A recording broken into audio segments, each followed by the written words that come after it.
Hello, everybody. I am sitting here in New Delhi on a beautiful Saturday morning, and I have today the pleasure of hosting a panel from all across the globe on a subject that is today, I think, vital to all of us, which is political PR. And never before in all our lives have I seen everybody so involved in politics and in governance and in questioning policies as I have in the past year. So we at PRPOI are very delighted to host three wonderful panelists today who are going to help us fix this new term called political PR. We are very grateful to our media partner for supporting us, which is Advertising and Media Insider India. Our industry partner, PR Boutiques International, brings us a global overview of this subject. And as always, I want to thank the wonderful Tarunjit Ratan and Pooja Trehan Dhamecha, who, as you know, are our co-founders, our tech support, our model support, and emotional support through all our sessions. I also want to take this moment to thank our audience. We've been doing this for many months now. We've released our first survey, which is an insight into what the PR industry wants. So do take time out after this session to check that out on our social media handles. And in case you have missed it, I am not going to waste your time with any more boring introductions. I am going to quickly introduce all our panelists who I am sure you are eagerly waiting for.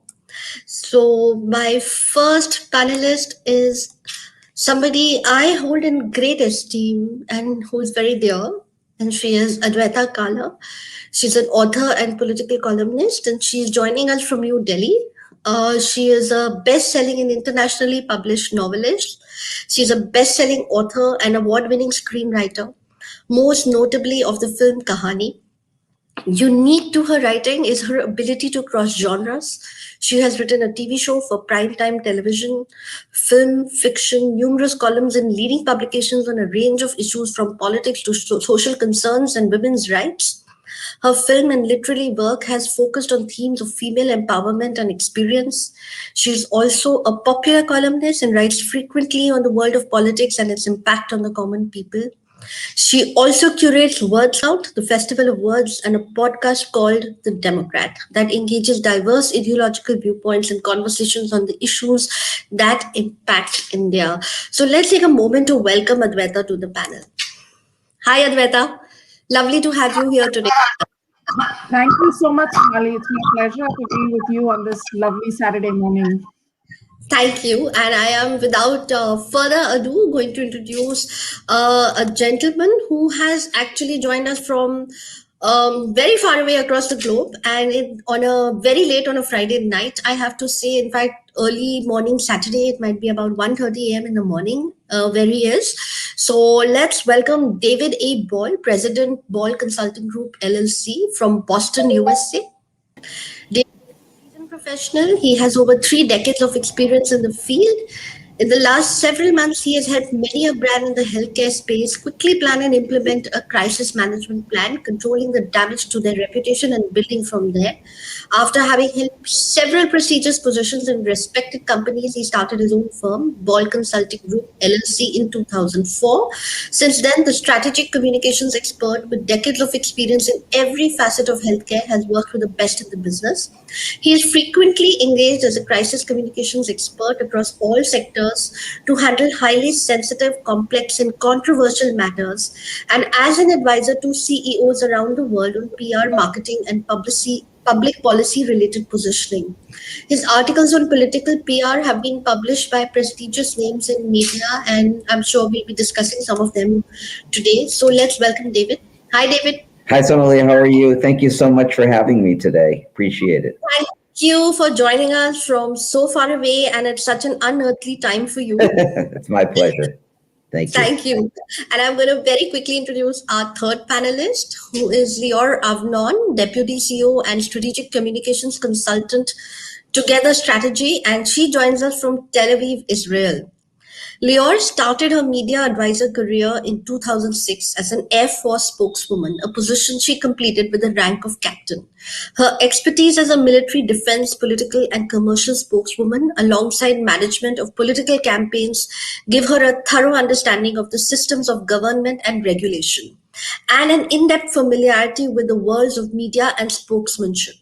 She brings with her a vast experience in hundreds of test cases of media scenarios and crisis in political PR. She also holds a BA in political science with a major in international relations from the Open University and an MA in legal studies from Bar Ilan University. So let's welcome Lior. Lior, you're mute. Welcome to our panel, Lior. Welcome. To be here this morning. Thank you everyone for joining in. I have to tell you that I am so looking forward to this session today. I think irrespective of whether you are in politics or you handle political PR or you're a political commentator, I think every person today has a view on politics. There are different on politics, on policy, and I think as we were just discussing before this panel started, never before has policy and politics been so much in focus as it has been in 2020, where different forms of narrative, communication, and governance have come to the fore, and different governments have been forced to communicate a lot more with their public to handle this unprecedented global crisis. So I think we are really looking forward to hear your views today. So I'm just going to deep dive into the session now, and I'm going to begin with a few very generic questions so that our audience can get to know you all a little better. And as always, David, because you have joined us from so far and are the only gentleman on the group with us today on a very late Friday night, Saturday morning, I'm going to begin with you. So I wanted to understand, why did you get into PR in the first place? Yeah, I got into PR actually, I would say almost by mistake. I am actually a government person. I studied political science and public administration, and I worked in state government a long time, state healthcare agency, managing a variety of healthcare programs. And then I had a chance to start doing media relations for that agency. And so I said, sure, it sounds interesting. And so that was 27 years ago. And since then, I've been totally focused on communications and public relations and external affairs. So it was actually something that I didn't plan at all, but happened completely by accident. Actually amazing, and I think it's just a pull of the sector that sometimes pulls you in. How about you, Lior? How did you start your thing, and how did you? I mean, your beginning is so interesting. So please tell us a little about it. By incident, I guess. I was in my military service, which is a must here in Israel, but I did it longer than most people. I was an officer. And then during the end of my service, I got to be nominated. I got nominated to a job as the Air Force spokesperson, which I had nothing to know. I didn't even know what it meant until I got into the job. And then I started learning the entire Israeli media, international media, outcomes, how it goes, how you do it. And I think I can say that I fell in love with what I did. And ever since then, I stayed in. When I was dismissed from my service, when I finished my service after 2 years in that position, I just got another job opportunity working with the Minister of Defense here in Israel, which was really helpful because of the background that I just brought from the army. And since then, it was like heads up in the political and PR environment here. So just luck, I guess.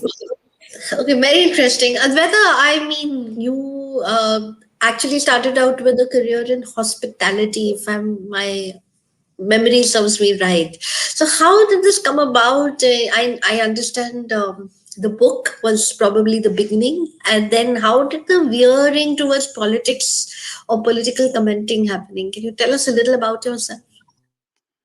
Sure. So I went to college in the US, in Georgia, and that's where I studied political science. So I've always had a very deep interest. In fact, my academic advisor was a very well known political commentator in the US, as well, a conservative political commentator and writer, Dr. Peter Lawler.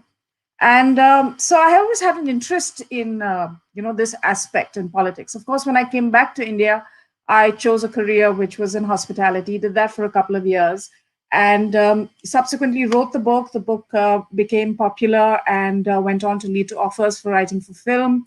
So it's all been very organic. At one point, I even took a break and worked for Time Magazine in their South Asia bureau here in India, just to get an insight into some sort of, what the world of journalists was like. And that was an interesting experience. Subsequently, I returned to hotels, wrote my films, Kahani, which did very well. And then I even started, I've always had this interest, like I said. So, for example, I took a job opportunity up in Yangon in Myanmar in 2012, which was right when they were going to have their elections. And it was a super exciting time to be there. And I just felt that this wonderful country on the cusp of democracy was very nourishing for me as a writer and also as someone who was interested in politics. And so I found myself marrying my professional decisions with my deep interest in the subject. And then the columns started getting popular, then the TV invites started, and then, of course, I was on debates and all of those things. And it's really been very organic. It's been interest-driven. It's been because I have a deep passion for what is happening in my country and how it's impacting all of us across gender, across class divides. And I feel that it's important to be part of the discourse and really try and make a difference through words, through language. The mediums are changing, social media, be it column writing, be it television. And it's time to be part of the discourse, really. I feel that's important. Thank you for that, Advaita. I'm gonna just address this question, and I'd love for you also to answer this in terms of India. Just to give an overview to maybe our panelists as well as our audience who might be just joining in. So we'll begin with Leora. I'd like to address this question to you. I'd like to understand what is the relationship between media and politics in your country? Is it a love-hate relationship? Is it a supportive relationship? Or is it like the rest of the world? Everybody has their own biases and own support. So how does it work? Can you give us a sense of that a little, please? Lear, you're on mute. Okay. I think it basically changes between the politician itself and the different media outlets. If you look at Israel, which is a relatively small country, but we have quite a lot of nationwide media outlets over here. We have 3 TV channels that focus on news and have a daily, night o'clock news shows. We have about 4 newspapers. We have 2 radio. So there's a lot of media. And a lot of the time, each one of them just focuses as being one that has a subject that they are pro or negative to, and they are trying to push their campaign. And a lot of the time, the politician itself, whether it's from the right or the left or in the middle, focus-oriented, has better or worse relation with that outlet specifically. So you can't really say if the entire media is against a politician or pro.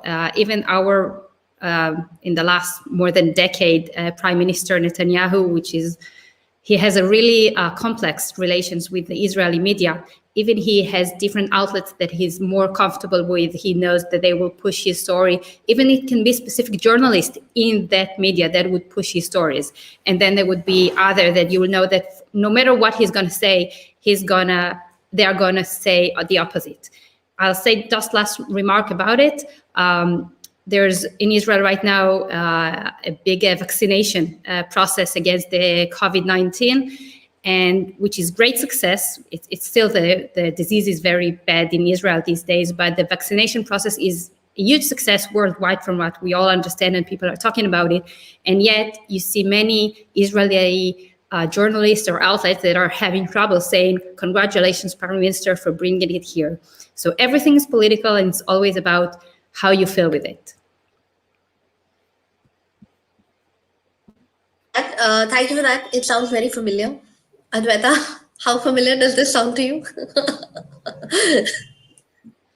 Extremely. There was a cartoon that was on Twitter yesterday, I think it was, and there was the police standing, and a journalist approaches the police, and he says, well, I'm a journalist. And the cop asks him, which party? From which party?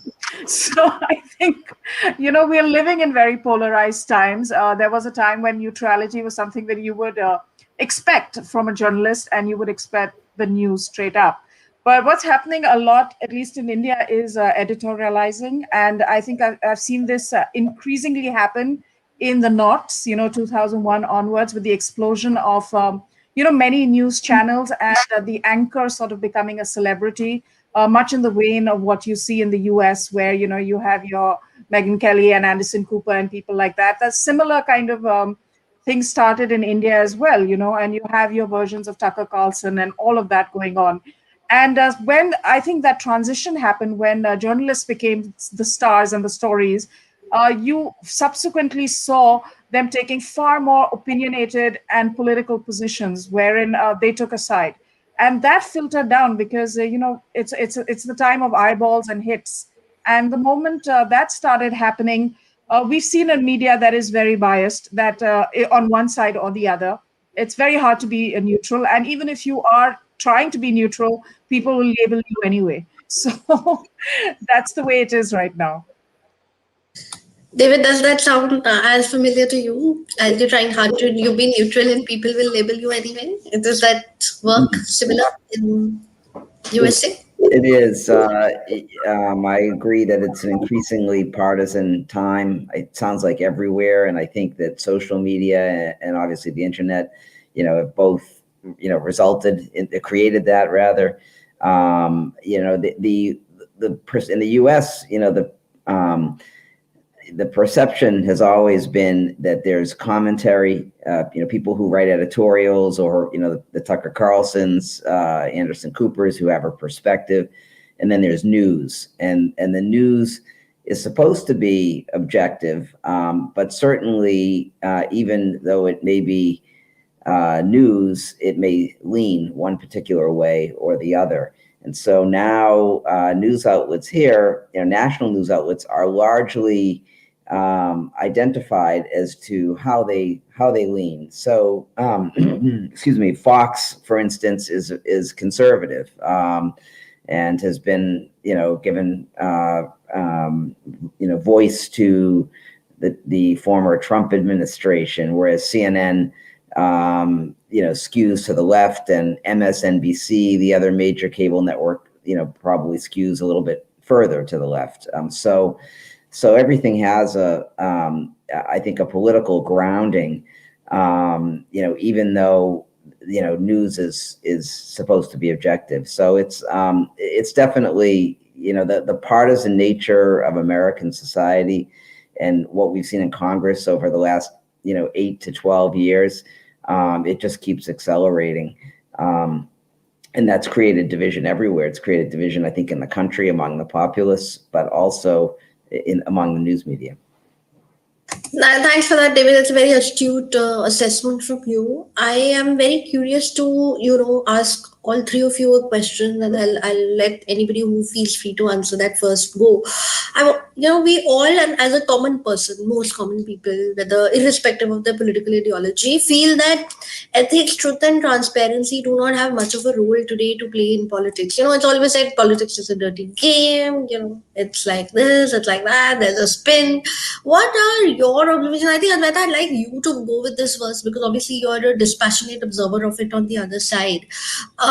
Do you think this is changing, or do you think political parties are going to be held more accountable for, narratives? Because thanks to, as David mentioned, the increasing presence of social media and virality of tweets, etc., do you think there's going to be more of that?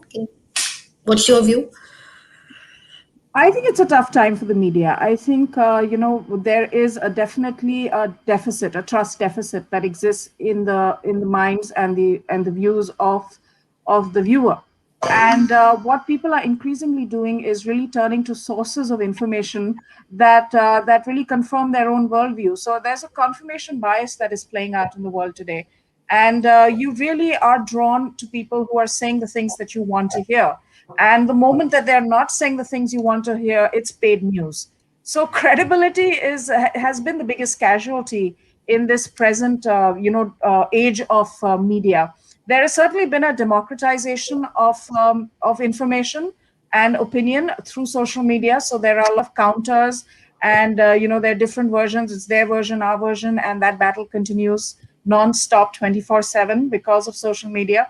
And I think what we're heading towards is really individuals, really more than organizations, who can form some sort of pact with their viewer and communicate with them in a way that that they trust.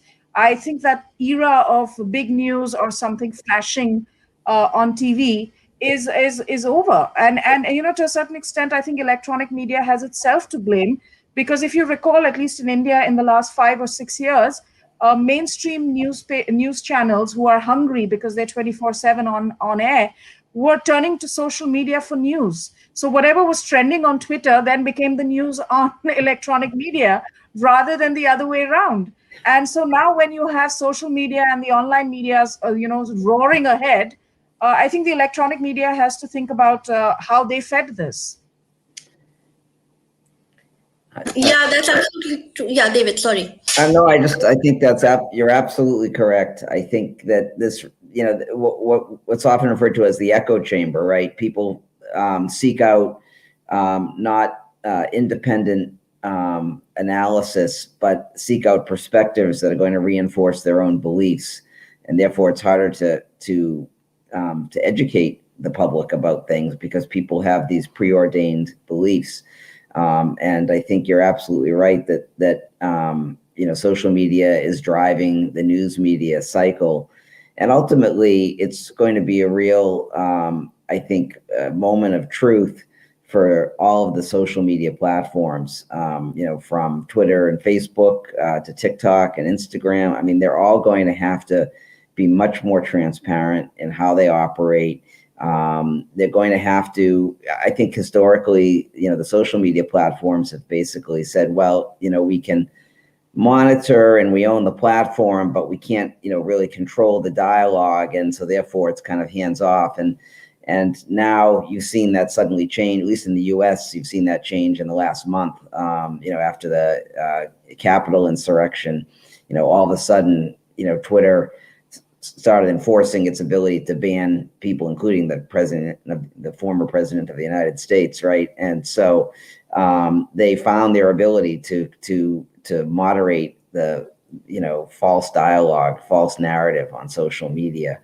And some people have argued that, well, that's because the president was leaving office, and so they no longer had to kowtow to him because he would also be their regulator. But I think that's just exactly right. This whole issue of authenticity and legitimacy of social media dialogue is a real serious concern. Well, I think we're going to come back to this, and I'm getting very, very interesting questions coming in from the audiences. But before that, Lior, I have a question for you. Because the US and India are so much in the news. I mean, for us, of course, in India, Indian politics is always in the news. And because the US is such an interesting, we had the US elections, and every Indian also had an opinion on it, etc. So I just want to know one thing from you. How is the relationship between media and politics in Israel? Is there a lot of freedom of the press? Is social media as prevalent there as Advaita and David are mentioning in Israel, or is electronic media still leading? Can you share a little about it with us? Because we'd love to know more about Israel as a country, the media political landscape. Well, the media is completely free here, and it has all the option and opportunity they have to cover the political or any other story the way they want. There isn't really a government side media that's being owned or being published by the government and only says their messages. So there's a lot of option. There's a lot of freedom in that kind of way. The political environment in Israel is quite crazy. I mean, we all watched the US campaign and the US presidential campaign, which happens once 4 years. In the last year and a half, there's already been 3 elections here in Israel. And right now we are in the middle of the 4th election. So the last 2 years were kind of a hit steam, I guess, here in Israel with the political environment and with the media election political environment, because everything is just steaming up. Everyone are trying to win this time because basically we couldn't have one clear win or one clear vote over here. So it's all steaming up. You can see how some of the politicians are getting more and more angry with the media and how the media is constantly being free. And even how from one election to another, even though they were so close to each other, the media was able to change their mind or change the person that they are being favored with and trying to push it. So we can definitely see how it's transparency in that way. I would like to add one note regarding the last question that you had regarding the transparency and how social media helped it. Well, obviously it helped and it gave a lot of other voices the opportunity to be heard. But we need to remember that there was also kind of a bad vibe that came with it, because eventually the fake news that we are all handling and we are all meeting in different perspective was being so easily brought up just because of how easy it is to post on the social media. And to the social media outlets that were already mentioned by David, I would like to also add the WhatsApp app, the Telegram app. I'm not sure which one you are using in the India or in the US, but they definitely just make it so much easier to send everything and send fake news. And we see it in every aspect of our life. So there's a lot of good in it, but in this hectic time that we are living right now, I think that we need to remember that there's also bad aspect that can be a part of it. Let's get to the role of a PR professional. Ultimately, we are as accountable as other people. So I'd love to know from you both, Leor and David, how do you look at news briefings, or how do you prepare if you have a political candidate, how do you prepare them for a news briefing? How do you send out that news to the media? And what are the tools that you are using today to do this? And how do you keep it? I'm sure there is a lot of accusations and counter accusations. So how do you actually deal with the nuts and bolts of this? I'm sure our audience, these questions have already started coming in. So we'd love to understand a little more about this. So maybe, David, we could begin with you, and then Leor could share her viewpoint. Sure. I think that, first of all, it's important to differentiate between political PR and governmental PR, because they're two different things.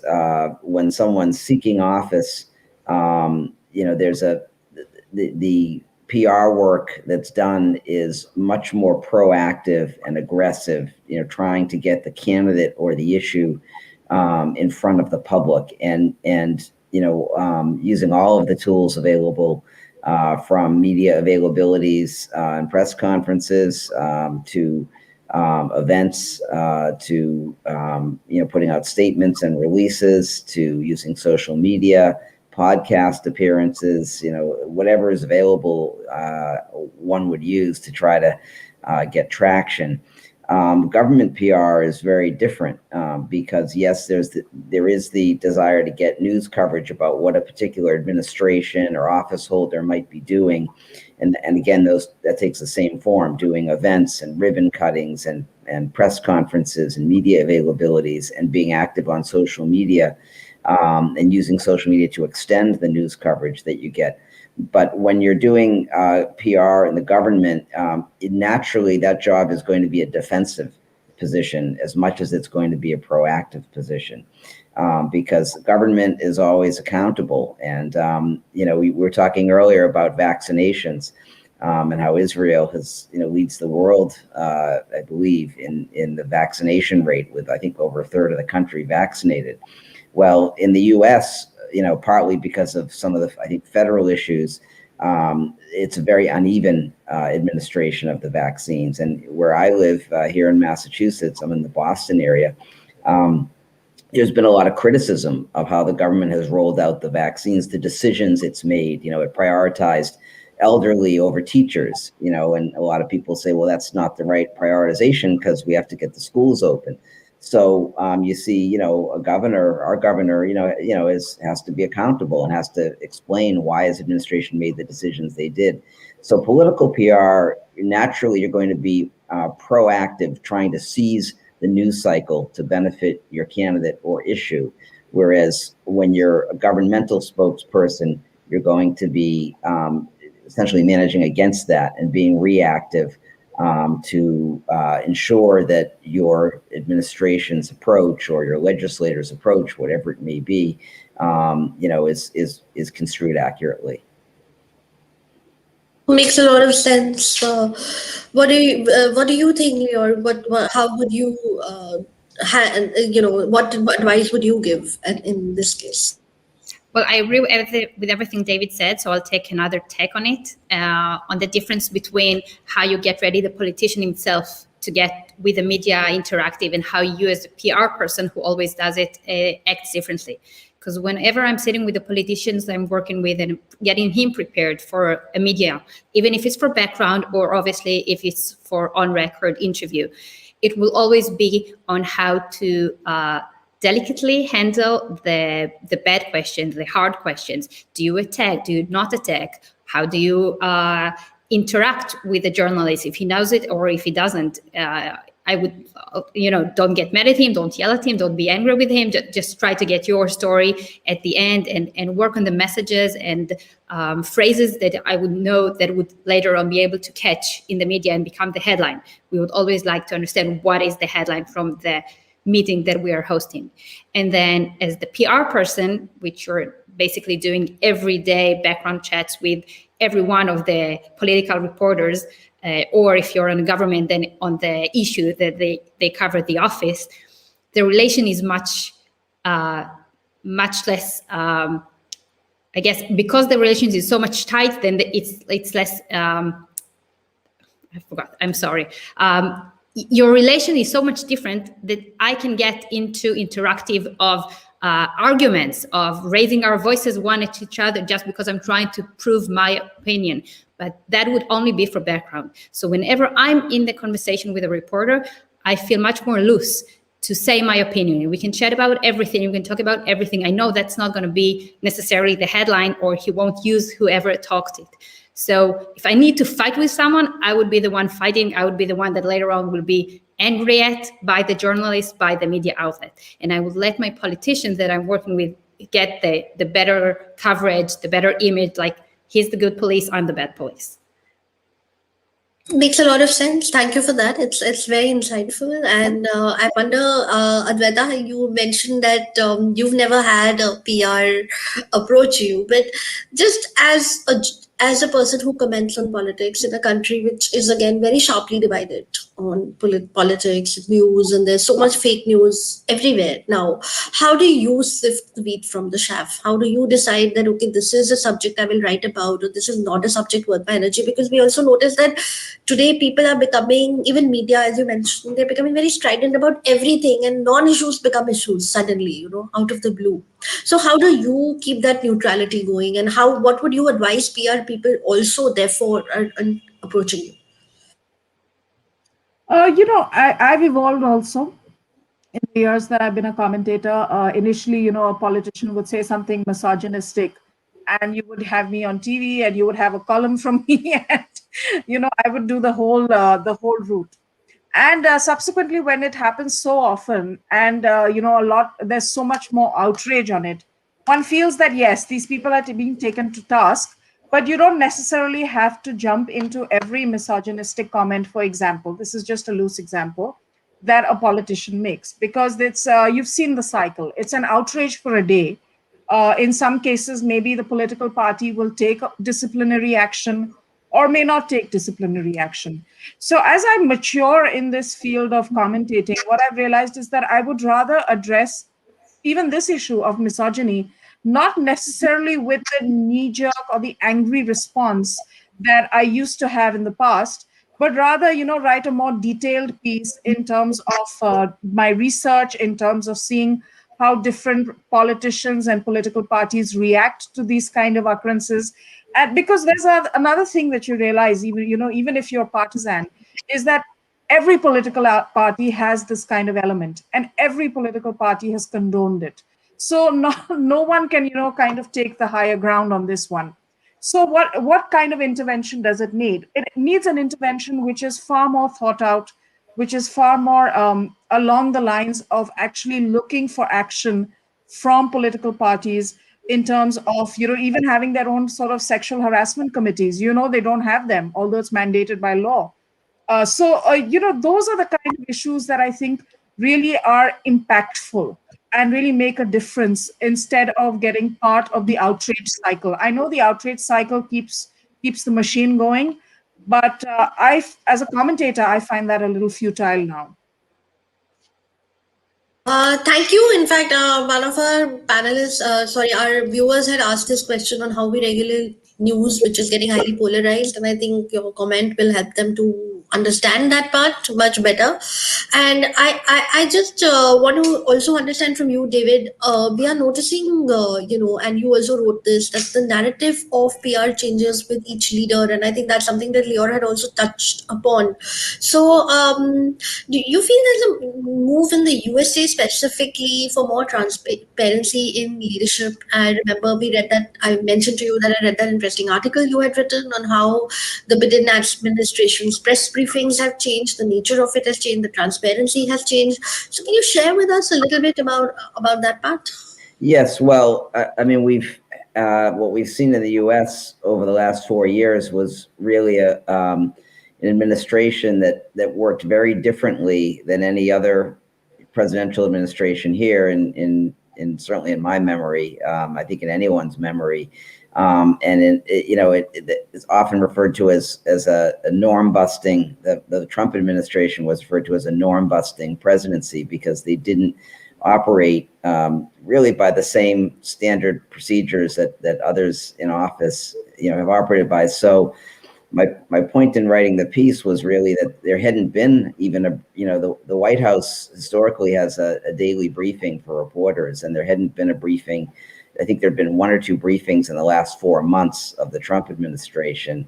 And the briefings were very contentious and a lot of characterizations of reporters, a reporter who was seen as someone from CNN, for instance, who was seen as hostile to the administration, wouldn't get their questions answered.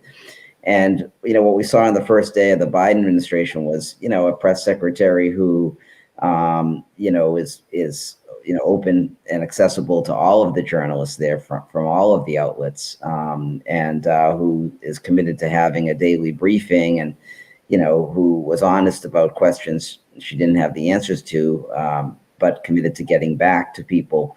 And those are really there really isn't a lot of, in my experience, having done PR and government for so long, there's really not a lot of magic to it. The rules are pretty basic. You try to respect the news media and the journalists for the job that they have to do. You try to honor their deadlines, and you try to be responsive. And if you don't do that, it always is going to end up in a bad place. So be straightforward, be truthful, and be responsive. That doesn't mean you're going to, obviously you have to be strategic, and you may be dealing with a set of bad facts, and you have to manage how you put information out there. But so many, I think, people, not necessarily PR practitioners, but I think, a lot of, company leaders and government leaders, the natural instinct is to say nothing and to try to protect fully. And whereas, my position is generally, much better to admit mistake, take your hit and move on than refuse to acknowledge that you made a mistake. And, you'll continue to be dogged by the media day in and day out. So that's just kind of my general philosophy, is that, be as open as you can, be as forthcoming as you can, and be professional. Advaita, you want to say something on that? Yes, David, if I may ask it. We also live in a time of cancel culture and very few second chances. So when you say take the hit and move on, is that possible in today's environment? Well, it's a good point. I think it's really the culture that we're in is really difficult. The blame game that everyone likes to play. The news cycle has evolved so dramatically, and the nature of news, the news media. Just the fact that this the distinction between what is news, the news media, and what isn't. Bloggers, websites that aren't news or independent news organizations, but that appear to be news organizations. You're right. It's made it much more difficult. But I still think as a principle it works. I think that. I think there's nothing more refreshing than someone who's in government to say, you know what, we screwed up, or we made certain decisions based on certain things, and the facts on the ground changed, and we got caught short. I think those things are really refreshing to hear, and too often, it's not. There's that lack of candor, and I think that doesn't really serve people well. Leon, please tell us. I would add something to what David said. At least in Israel, we have from time to time a big debate on what is professional PR, especially when you're talking about politicians. For example, one of the PR equipments or how you can handle your news is by giving an exclusive. Either it's an interview or just, you have a big news item that you can give it exclusively to one newspaper or one evening news show to get the story bigger. And then there is always here a big debate from time to time. Can a politician do it? Can someone who has an official governance minister or a ministry, can they give an exclusive to someone? Is it okay? Is it behind? Is it with the rules or is it opposite of the rules? So there's always a debate about what is a professional PR job and how do you do it correctly. And I think basically it changes between the person who's doing it and how he's in a good relations or bad relations with the media. Makes sense. I think I'm getting a lot of questions from the audience. They're very, very curious, but I'm going to come back to something that's a little more basic. Two questions which I'm addressing mainly to David and Lior is what are the kind of skill sets you expect people to have if there's a budding professional and they want to join political PR?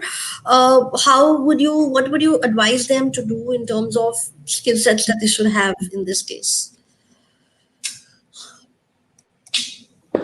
I guess I can try to answer that. I think, first of all, I would say don't fall victim to the belief that you have to have, rigid, detailed PR training, because a lot of people who end up doing PR in government, like myself, were not formally trained either as PR people or as journalists. So I think that the skill that's most important are obviously communication skills, learning to write as clearly and succinctly as possible, and being a consumer of the news. If you're going to do PR, you have to be a consumer of the news media. So you have to, be a news junkie and always kind of looking at what the headlines are and following the news, and not being I think the cardinal rule is don't be too quick to say anything. We always tell our clients when we do media training, just get the question, let them know you'll get back to them, and you have to stick to that and get back to them. But you don't have to answer everything on the spot. So, and bad things happen when you think you know the answer, but you don't know the answer, or you knew the answer as of a day ago and it's changed. So I learned I was a spokesman for the state administration. And I learned very quickly, don't get ahead of what's happening in the field or in the corner office or, wherever.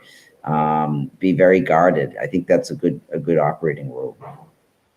Thank you. What would you say, Leon? I would add to that, you need to have good social skills, because eventually you just need to play in a big area with a lot of other players, and you need to understand how you have good relations with them all. And you need to be tough. You need to be strong, because it's hard. It's hard position to do. You're always fighting with someone or about something. You need to get your perspective through to do your job good. So you need to be quite tough, no matter how, and be able to stand still. Fair enough. Advaita, how would you like to be approached? I know you mentioned that not too many agencies approached you, but what are your, to-do list? If you were to be given a brief from a PR agency, how would you say you'd like to be approached by them? What is your message to a lot of young aspiring professionals? I think, read up a little bit on what the person is interested in. If you're going to approach me about something that I have absolutely no interest in or is frivolous, then it's going to annoy me more than anything else, because, we anyway live in this time of information overload where there are notifications going off, where, everything is on speed. So I would really appreciate somebody who understood the areas that I'm interested in and spoke to me about them and approached me. I mean, I'm always open to a conversation. There's no doubt about that. I mean, there's no issue at all with that. But it would be nice, like today I'm going to be doing a piece for a magazine, for example, on an issue that, I'm very connected with. And it was nice that, they thought of me to write it.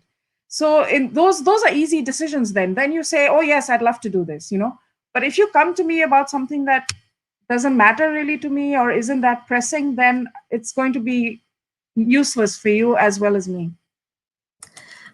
I'm coming to a very critical point, which also came up in our survey, our insight survey, and I think that's something maybe Advaita, you can also, despite not being from PR, help us shed some light on it, is measurement. I think what is becoming very, very sharply coming out today is that, especially for PR professionals, measuring a campaign is becoming very, very critical to go back and say this was a successful campaign or it was not. And we are doing that. We are struggling with that across all categories. So how does it work with political PR? David, you want to address that? Yeah, I think measurement's always a challenge in any respect. In PR, it's difficult. In corporate PR, there is a real emphasis now, on metrics, and there is more data, obviously, because everything's electronic and you can track impressions, and the analytics are much better than they used to be. But I think in the political realm, the effectiveness of your job can be measured in how the leader that you're working for is perceived. The effort to communicate for an elected official directly relates to their popularity and the effectiveness of their getting their program through. So I think those are really the ultimate measures. Is whoever you're representing, are they having success? Are they getting members of the legislature, whether it's a city council or state legislature or Congress here in the U.S., to pass their program, and how is the news media perceiving what they're doing? Because much of the work is behind the scenes, and when you're doing work for an elected official here, you have a lot of I think this probably echoes Lior's point earlier, that you have a lot of dialogue with journalists who just talk to you on background, and how they report on the elected official is going to shape, your success in the job. So I think that's probably, in the political realm, that's the most important metric. In the business realm, it's, sales, market share, those types of things. Nice. Lior, what about you? How do you measure the success of a campaign? You're on mute. It's the easy answer to say that it's basically on election day. and how much did you succeed or didn't succeed. But that will only be at the last point. So in the meantime, there's always a lot of surveys that also each party or each politician does to himself. And in the campaigns that I did, part of the surveys that we did was also to ask how many people were heard about the message that we tried to promote. And then we understood if we were able to push it correctly, how many percentage did got to hear it. And that was kind of a right-left orientation on how we need to persuade. But basically also surveys on how much, if you're working with a prime minister nomination, then is he capable for the position? If we can get him high on the numbers, that is the best way. I think it's the easy way, but I think it's the best way in political PR, just to know where you are. Fair enough. Advaita, I'm going to twist this question a little for you, and I'm going to bring this question back to David and Leora as well, but I'm going to begin with you on this. So measurement is, of course, one side. We are mentioning their side of it. According to you, because I want to have something positive come out of this for our people, what according to you is a good case study can you suggest on political PR that you have noticed? It could be international, it could be in India, something that you feel as an observer of the political scenario you feel was a very successful and good campaign. If you're talking about campaigns, then of course 2014 Prime Minister Modi's election, the way he leveraged new media and got past mainstream media, which was very not at all for him, was, I think, an excellent case study, and the tech that he used and, the holograms as well as the on the ground, the call-ins. I think he did a lot in terms of political campaigning that we had not seen in our country before that.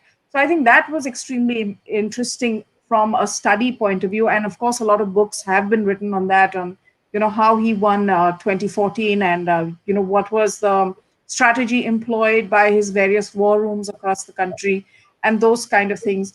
On a personal level, some of the, the way I also, some of the campaigns that I've done, for example, political violence is something that's very close to my heart. And a couple of years ago, there was political violence cases. There's a district in Kerala called Kannur where there is a lot of political violence, and it's been going on for the last 4 decades. And it wasn't being written about or anything of that sort. So I kind of took that on as a project or an activist project.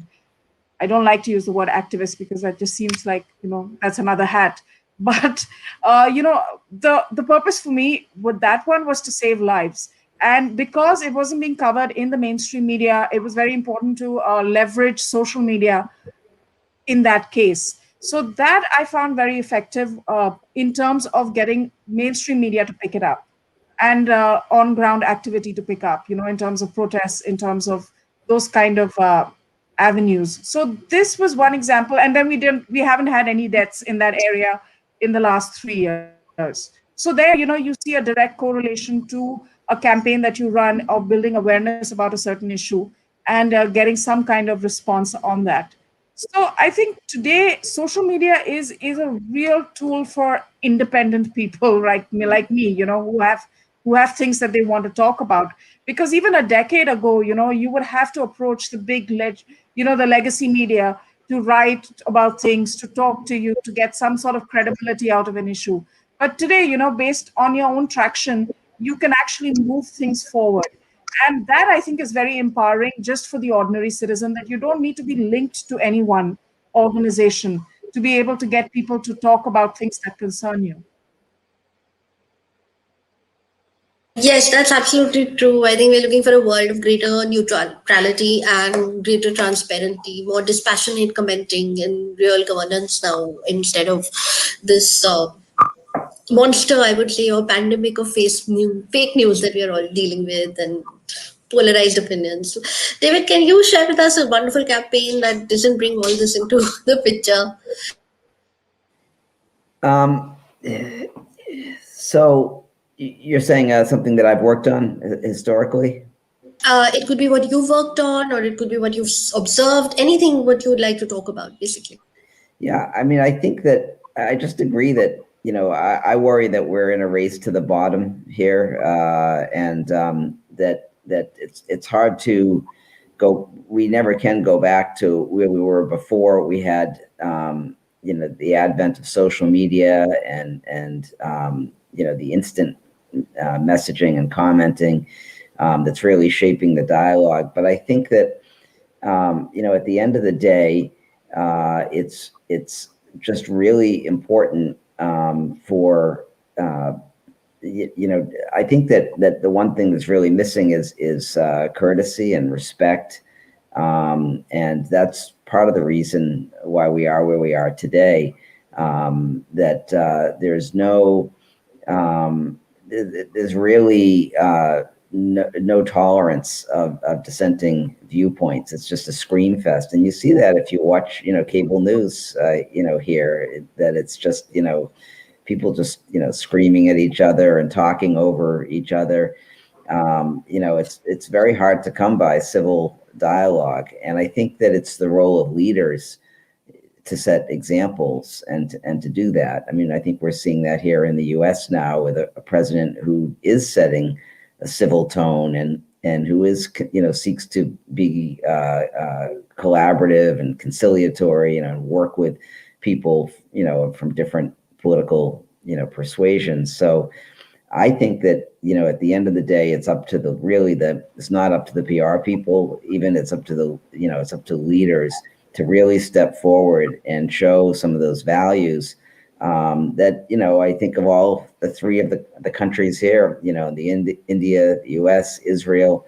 I mean, those countries have all had leaders, who have been, I think, powerful, able to really brook differences and bring people together. I think of Golda Meir, I think of Indira Gandhi, I think of John F. Kennedy. I mean, I think of that generation. And that's really what's missing today, is that people are so hyper-focused on themselves and what they're trying to do, that, they're not really setting an example. And that's what I think is missing today. Thank you for that, David. What about Lior? What would you say is a great case study according to you? I think there are two case studies that happened. One in the election, happening in one of the elections in 2020, and one that happened just recently in the last month. In both of them, there was a famous, familiar nominated that wanted to come back or enter the nationwide election environment. And if you would only look on the Twitter area regarding social media, they should have become prime minister just the moment they tapped their name inside the game, because everyone were like, okay, that is the name, that is what's going to happen. And in both cases, that nomination withdrew eventually their take on it, and didn't even become a member Knesset, which is like being left outside. One time it happened because the other party just had really fought at him quite good and quite extensively to get him pushed back down and not succeed. And one of the cases, I think it was more that the campaign that he had run, or the messages that he thought would get him there, just got him all the other way and got him pushed away from the race. So these are two stories that happened just in the last year. I think they didn't really sit down to learn one from each other. And you saw how someone who was supposed to be, once again, according to Twitter, the big promise to change everything here, eventually just didn't even make it to the race. Makes a lot of sense. Thank you so much. I have to tell you, this has been such a fascinating panel, and there is so much to talk about. And I have to tell you, it's been like a tip of the iceberg as part of our discussion, because this is a random, so difficult to, pin it down. So I'm going to just come back to three things to keep in mind while doing political PR. And I'm going to start with you, Advaita, and then we're going to wrap this panel up, which I really regret because I was having such a good time. I think, I don't know about three things, but I can tell you one of the things that shines is authenticity and really caring about what you care about. You don't have to be everywhere. You don't have to be omnipresent. You don't have to have a comment on every issue. This is an age of information overload, and people get tired of your opinions when they get them every 10 minutes or every hour. I think what's going to work is that politics is not a sprint, it's a marathon. And that is something you have to remember. And every day you have to be better, bigger, and more appealing to people. So I think authenticity is something that you hold on to. And like David said, if you come across as authentic, even when you mess up, which we all inevitably do, people are willing to accept apologies, to accept reasons for that, as opposed to projecting yourself as larger than life and somebody who is in a different league of their own, because the media loves to build you up and pull you down. They love that. And if you buy your own hype, they'll do that to you really quickly. So I think the important thing to remember is that it's a marathon, not a sprint. You don't have to trend on Twitter to be making a difference and to be being noticed. What about you? Three things. Did you say me? I think that, first of all, I think that's absolutely right, that it is a marathon. It's not a sprint. And I think that it is such a crowded space right now in the news media, and there are so many voices competing for attention. It's really important to have a strategic program, to have that list of 5 initiatives that the administration wants to deliver on, and then make sure that all your messages track back to that. Don't get caught off. If you in government, if you spend all your time responding to incoming criticism and you don't focus on your initiatives, the strategy, then you're not going to get anywhere. So you're always going to be on the defensive. There's always going to be criticism of how you're managing a program or an initiative. But it's critical to really know what the goals of the administration are, the elected official are, and to make sure that your messaging supports that at all times. It's also important to know, I think a really important skill is to know when things are going sideways. In other words, you try to roll something out, you see how the public's reacting to it. The good leaders, I think, and the good PR people in that context are those that can say, we've got to change this up. We made a mistake. We miscalculated. It's the people who refuse to do that, who insist on pursuing something that is very unpopular and is highly disruptive, that seem to get in the most difficult situations. So I think those are my thoughts. Thank you, David. What about you, Leor? Well, my first point would be just like David. I guess it's messages and strategic. You need to know your story. You need to know where you're going, where you want to be at the end, and then just build your entire story according to that. My second point would be that you have to be relevant. That also includes to the messages or to the strategic. I need to know that the story that I'm building is relevant for the other parties around me, for the other, what's going on in Israel or what's going on in the world right now. So you'll be relevant to what's going on. That will also help you get into the media. Otherwise, you'll just be left out. And I think the third thing is you need to be really built up for it. You need to understand the race, you need to understand the game, and you need to understand what it will take from you as a politician or as the PR, and to be completely into it. Fair enough. I have to tell you all that we've had a deluge of questions, and I'm afraid because of time constraints, I'm not going to be able to ask all of them. So what I'm going to do is I'm going to request the three of you to take out 5 minutes of your time over this weekend to certain questions have come in specific to all three of you, to Leor, to Advaita, to David, and some are generic questions. So whatever catches your interest, we would love to hear more from you, our young and perhaps old alike PR professionals today are very excited with this session, and we've really not been able to address a lot of them today. So would request the questions will be in the comment section of the Facebook Live, and I know it's a weekend, but if you can all spare 5 minutes of your time to just address a few of these, we'll be very grateful, and I'm sure so will a lot of people who are probably looking at all the wonderful insights that you all have shared today. Unfortunately, this is a topic which I think needs another episode to itself because it's so complicated and so convoluted. So don't be surprised if we call you back to address it again.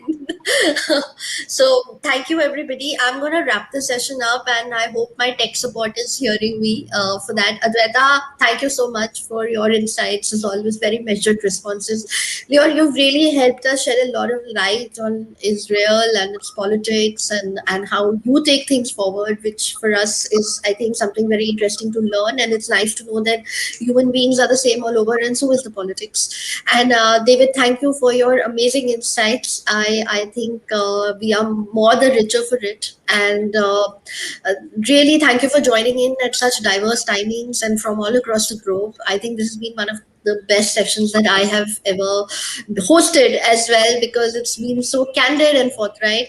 Tarun, I think we are ready to wrap up. So in case you can hear me, we can wrap the session up now. Thank you, everybody. Thank you so much for this. Thank you very much. Thank you.